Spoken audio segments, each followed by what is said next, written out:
ఆంధ్రప్రదేశ్ గిరిజన శిశు సంక్షేమ శాఖ మంత్రిగా ఉన్న గుమ్మడి సంధ్యారాణి జనానికి జ్వరం వస్తే నాకే సంబంధం, నాదా బాధ్యత అంటూ కూడా సంచలన వ్యాఖ్యలు చేశారు. ప్రతి ఊళ్ళో ప్రతి స్కూల్లో జ్వరాలు ఉన్నాయి. నేను కూడా వారం రోజులుగా జ్వరంతో బాధపడుతున్నా. చిన్నపిల్లల ఆరోగ్యంపై రాజకీయం చేస్తారంటూ కూడా మంత్రి సంధ్యారాణి మాట్లాడారు. మంత్రి పదవిలో ఉండి ఇలాంటి వ్యాఖ్యలు చేయటం ఏంటి అంటూ కూడా ప్రజలందరూ కూడా విస్తుపోయారు సంధ్యారాణి వ్యాఖ్యలతో. ఒకసారి సంధ్యారాణి ఏం మాట్లాడారో చూద్దాం. జ్వరాలు ఉన్నాయి ప్రతి ఊర్లో. అంటే నాకు తెలిసి ఆంధ్రప్రదేశ్ లో ఉన్న ప్రతి స్కూల్లో కూడా పిల్లలకు జ్వరాలు ఉన్నాయి. అది సోషల్ వెల్ఫేరా, ట్రైబల్ వెల్ఫేరా, బీసీ వెల్ఫేరా, లేదా నార్మల్ స్కూల్స్ అందరికీ జ్వరాలు. పిల్లలకి జ్వరమో, జాండీసో, జలుబో, దగ్గో ఏదో ఒకటి. నేను కూడా గత 1 వీక్ గా ఫీవర్తో బాధపడుతున్నాను. అంటే ఏమనంటే ఈయనంటాడు ఎంత దారుణం అంటే మంత్రి ఏం చేస్తుంది, గాడిదలు కాస్తుంది అని అడిగాడు జగన్మోహన్ రెడ్డి. అంటే ఇంతకు పూర్వం ఆయన ఏం కాల్సి ఇవ్వడం అని నాకు తెలియదు. కానీ అంటే ఎవరికైనా జ్వరం వస్తే అది మంత్రి బాధ్యత నాకు తెలియక అడుగుతున్నాను. ఎవరికైనా జ్వరం వస్తే అది మంత్రి బాధ్యత. నాకు జ్వరం వచ్చింది, మరి ఎవరిది బాధ్యత? నాదేనా బాధ్యత? అప్పుడు కూడా నేను కూడా గత 1 వీక్ గా ఫీవర్తో బాధపడుతున్నాను. అంటే ఏమనంటే ఈయనంటాడు ఎంత దారుణం అంటే మంత్రి ఏం చేస్తుంది, గాడిదలు కాస్తుంది అని అడిగాడు జగన్మోహన్ రెడ్డి. అంటే ఇంతకు పూర్వం ఆయన ఏం కాల్సి ఇవ్వడం అని నాకు తెలియదు. కానీ అంటే ఎవరికైనా జ్వరం అంటే ఈయనంటాడు ఎంత దారుణం అంటే మంత్రి ఏం చేస్తుంది, గాడిదలు కాస్తుంది అని అడిగాడు జగన్మోహన్ రెడ్డి. అంటే ఇంతకు పూర్వం ఆయన ఏం కాల్సి ఇవ్వడం అని నాకు తెలియదు. కానీ అంటే ఎవరికైనా జ్వరం వస్తే అది మంత్రి బాధ్యత నాకు తెలియక అడుగుతున్నాను. ప్రతి ఊర్లో జ్వరం.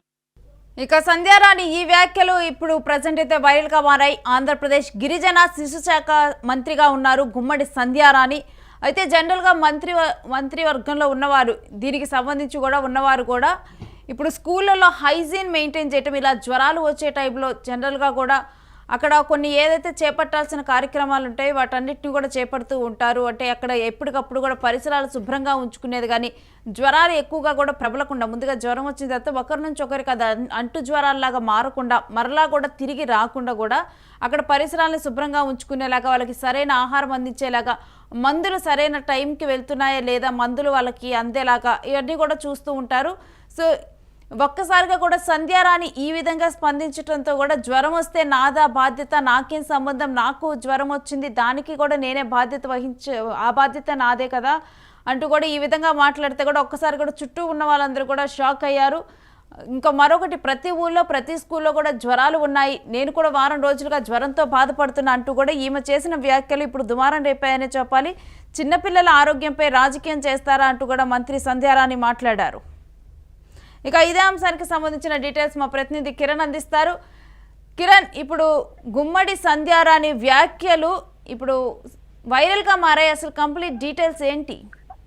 రేణు, ఆంధ్రప్రదేశ్ గిరిజన సంక్షేమ శాఖ మంత్రిగా గుమ్మడి సంధ్యారాణి వ్యవహరిస్తున్నారు. ఈమె ఉత్తరాంధ్ర జిల్లాకు సంబంధించిన మంత్రి. అంతేకాకుండా విజయనగరం జిల్లాలోని సాలూరు నియోజకవర్గం నుంచి మొదటిసారి గెలిచారు. గత కొన్ని ఏళ్ళుగా దాదాపు 3 ఎన్నికల నుంచి అక్కడ టీడీపీకి ప్రాతినిధ్యం లేదు. మొదటిసారిగా ఎమ్మెల్యే అయిన గుమ్మడి సంధ్యారాణి సీఎం చంద్రబాబు నాయుడుకు విధేయత చూపడంతో ఆమెను మంత్రివర్గంలోకి తీసుకున్నారు. అయితే గుమ్మడి సంధ్యారాణి మంత్రివర్గంలోకి తీసుకున్న తర్వాత నుంచి జరిగిన పరిణామాలను ఒకసారి గమనిస్తే ఆమె వివాదాస్పద వ్యాఖ్యలు తరచూ చేస్తున్నారు. గతంలో ఆమెకు సంబంధించిన ఓ పిఏ 25 లక్షల డబ్బులతో పట్టుబడడం కూడా గతంలో తీవ్ర వివాదం దుమారం లేపింది. అంతేకాకుండా నేడు ఏదైతే గిరిజనులకు కానీ లేదా ఏదైనా పాఠశాలలో కానీ లేకపోతే గిరిజన ప్రజలకు కానీ జ్వరం వచ్చినప్పుడు ఆ సంబంధిత శాఖ మంత్రిగా ఉన్న ఆమె స్పందించాల్సిన అవసరం ఉంది. అంతేకాకుండా ఆమె చూసే శాఖ కూడా, ఆ నియోజకవర్గం కూడా ఎస్టీ నియోజకవర్గము, ఆమెకు కేటాయించిన బాధ్యతలు కూడా ఆంధ్రప్రదేశ్ గిరిజన శిశు సంక్షేమ శాఖ మంత్రిగా ఆమె బాధ్యతలు నిర్వహిస్తున్నారు. జనానికి జ్వరం వస్తే నాకేం సంబంధం అంటూ ఒక బాధ్యతాయుతమైన మంత్రి పదవిలో ఉంటూ ఆమె చేసిన వ్యాఖ్యల పట్ల ప్రజలు తీవ్రంగా ఆవేశం వ్యక్తం చేస్తున్నారు. ఎందుకంటే ఉత్తరాంధ్ర ప్రాంతాల్లో చాలా గ్రామాలలో వైద్య సౌకర్యాలు ఉండవు, మందులు దొరకవు. ఇలాంటి పరిణామంలో డోలీలు పట్టుకొని ఆ పక్క ఈ పక్క అనారోగ్యం వస్తే మనుషులను మోసుకుంటూ వచ్చే పరిస్థితి ఉత్తరాంధ్ర జిల్లాలో తరచూ కనబడుతూ ఉంటుంది.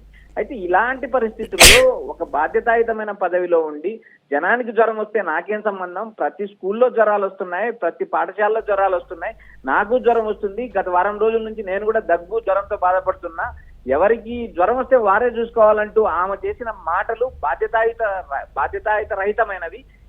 ఆమె మాట్లాడేటప్పుడు కొంతమంది అడ్డుకోవడం జరిగింది. అంతేకాకుండా మీరు మంత్రిగా ఉన్నారు, మీరు మీడియా ఉంది, మీరు చూసుకొని మాట్లాడండి అంటూ హితవు పలికినా కూడా ఆమె ఆ మాటలు కొనసాగించడం కూడా చాలా ఆశ్చర్యకరం రేణు. జనరల్ గానైతే ఇప్పుడు మనం కొన్ని స్కూళ్ళలో చూసినా కానీ వెంటనే కూడా ఇలాంటివి జరిగినప్పుడు కూడా ఆ జ్వరాలు మరింత కూడా ప్రబలకుండా బ్లీచింగ్ పౌడర్స్ చల్లటం కానీ లేకపోతే చుట్టూ ఉన్న పరిసరాలను ఒకసారి వెళ్ళి పరిశీలించి అక్కడున్న పరిసరాలను మెరుగుపరచడం కానీ ఇటువంటివి చేస్తూ ఉంటారు. కానీ ఎక్కడ కూడా ఈ పరిస్థితుల తర్వాత కూడా సంధ్యారాణి ఎక్కడా కనిపించలేదు. రేణు, ఆంధ్రప్రదేశ్ లో గిరిజన ప్రాంతాలు ఎక్కువగా మనకు ఉత్తరాంధ్ర జిల్లాల్లో కనపడతాయి. విజయనగరము, విశాఖపట్నం ఆ ప్రాంతాల్లో ఎక్కువ ట్రైబల్ ఏరియా కాబట్టి అక్కడ ఎక్కువ అనారోగ్యాలతో ప్రజలు బాధపడతారు. అక్కడ ఉన్న స్కూళ్ళల్లో ఏదైనా ఇన్సిడెంట్ జరిగినప్పుడు ఏదైతే బ్లీచింగ్ పౌడర్ కానీ ఏదైతే క్షేత్రస్థాయిలో శుభ్రంగా లేనప్పుడు కానీ సహజంగా అంటు రోగాలు రావడం, జ్వరాలు రావడం సహజంగా జరుగుతుంటుంది. అయితే ప్రతి 2 రోజులకు 3 రోజులకు ఒకసారి అక్కడ క్షేత్రస్థాయిలో చర్యలు చేపట్టాల్సింది పోయి ఏదైతే గిరిజన శాఖ మంత్రిగా ఉంటూ ఆ గిరిజన ప్రజలకు అండగా ఉండాల్సిన మంత్రి బాధ్యతాయుతంగా వ్యాఖ్యలు చేయడము, అంతేకాకోకుండా ఆమె చేసిన వ్యాఖ్యలు చూసినప్పుడు నేను కూడా వారం రోజులతో జ్వరంతో బాధపడుతున్నాను, చిన్న పిల్లల ఆరోగ్యంపై రాజకీయం చేస్తారా అంటూ ఆమె వ్యాఖ్యలు చేసింది. ఇక్కడ చిన్న పిల్లలకు, స్కూల్ పాఠశాల విద్యార్థులకు, ఆశ్రమ పాఠశాల, గిరిజన పాఠశాలలో చదివే విద్యార్థులకు జ్వరాలు వచ్చినాయి కాబట్టే మీడియా ఆమెను ప్రశ్నించడం జరిగింది తప్పితే ఇంకా వేరే అంశాన్ని దృష్టిలో పెట్టుకుని ఆమెను ప్రశ్నించిన పరిస్థితి లేదు. ఏదైతే ఒక బాధ్యతాయుతమైన పదవిలో ఉన్నప్పుడు జాగ్రత్తగా మాట్లాడాలి, ఆచితూచి స్పందించాల్సిన అవసరం ఉంటుంది. ఎక్కడైతే ఏదైతే విష జ్వరాలు కానీ సాధారణ జ్వరాలు కానీ ప్రబలినప్పుడు అక్కడ క్షేత్రస్థాయిలో వైద్య బృందాలు ఏర్పాటు చేసి తగిన చర్యలు తీసుకుంటామని చెప్పాల్సిన మంత్రి బాధ్యతాయుతంగా మాట్లాడడం అక్కడ ఉన్న ప్రజలు కూడా విస్తుపోవడం జరిగింది. Renu, right, thanks for the details Kiran. ఇక ఆంధ్రప్రదేశ్ గిరిజన శిశు సంక్షేమ శాఖ మంత్రిగా ఉన్న గుమ్మడి సంధ్యారాణి ఈ విధమైన వ్యాఖ్యలు చేయటం అంటే జ్వరాలు ఎక్కువగా కూడా ప్రతి విద్యార్థి కూడా జ్వరంతో బాధపడుతున్న సమయంలో అవి ఒకరి నుంచి ఒకరికి కూడా వ్యాప్తి చెందుతున్నప్పుడు అసలు ఆ పరిసరాలు ఎలా ఉన్నాయి, మరొకటి ఏంటంటే అధికారులని సమీక్షించేలాగా కూడా చర్యలు తీసుకుంటారు. అంటే అధికారులను అక్కడ సమీక్ష జరపాలి, వాళ్ళందరికీ కూడా సరైన వైద్యం అందేలా చూడాలి, మిగిలిన వాళ్ళకు కూడా ఈ జ్వరాలు రాకుండా ముందర అక్కడున్న పరిస్థితులు కానీ చుట్టూ ఉన్న వాతావరణం కానీ శుభ్రంగా ఉంచేలా చూడాలి. ఇటువంటి చర్యలు చేపట్టడం కానీ సూచనలు కానీ చేయాల్సిన మంత్రి ఈ విధంగా స్పందించడంతోనైతే ఇప్పుడు అందరూ కూడా ఒక్కసారిగా కూడా దీని మీద షాక్కి గురయ్యారు. ప్రతి ఊర్లో జ్వరాలు ఉన్నాయి. ప్రతి ఊర్లో అంటే నాకు తెలిసి ఆంధ్రప్రదేశ్లో ఉన్న ప్రతి స్కూల్లో కూడా పిల్లలకు జ్వరాలు ఉన్నాయి. అది సోషల్ వెల్ఫేరా, ట్రైబల్ వెల్ఫేరా, బీసీ వెల్ఫేరా, లేదా నార్మల్ స్కూల్స్ అందరికీ జ్వరాలు, పిల్లలకి జ్వరమో, జాండీసో, జలుబో, దగ్గో ఏదో ఒకటి. నేను కూడా గత 1 వీక్గా ఫీవర్తో బాధపడుతున్నాను. అంటే ఏమనంటే ఈయనంటాడు ఎంత దారుణం అంటే మంత్రి ఏం చేస్తుంది, గాడిదలు కాస్తుంది అని అడిగాడు జగన్మోహన్ రెడ్డి. అంటే ఇంతకు పూర్వం ఆయన ఏం కాసి ఇవ్వడం అని నాకు తెలియదు. కానీ అంటే ఎవరికైనా జ్వరం వస్తే అది మంత్రి బాధ్యత నాకు తెలియక అడుగుతున్నాను. ఎవరికైనా జ్వరం వస్తే అది మంత్రి బాధ్యత, నాకు జ్వరం వచ్చింది మరి ఎవరిది బాధ్యత? నాదేనా బాధ్యత? అప్పుడు కూడా నేను కూడా గత 1 వీక్గా ఫీవర్తో బాధపడుతున్నాను. అంటే ఏమనంటే ఈయనంటాడు ఎంత దారుణం అంటే మంత్రి ఏం చేస్తుంది, గాడిదలు కాస్తుంది అని అడిగాడు జగన్మోహన్ రెడ్డి.